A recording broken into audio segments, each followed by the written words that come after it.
All right. You recognize this word? News. The news on the radio or television. Notice also that this one has 3 vowels together. I, E, U. NIEUW.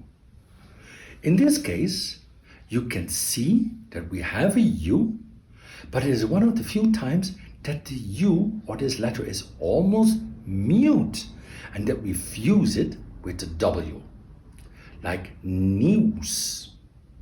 Now, for the same way, you get the adjective nieuw, new, or a longer word, nieuwsgierig, curious. All of them have news.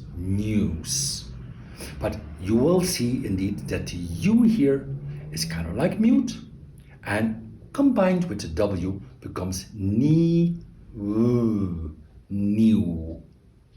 Now you practice and like and subscribe.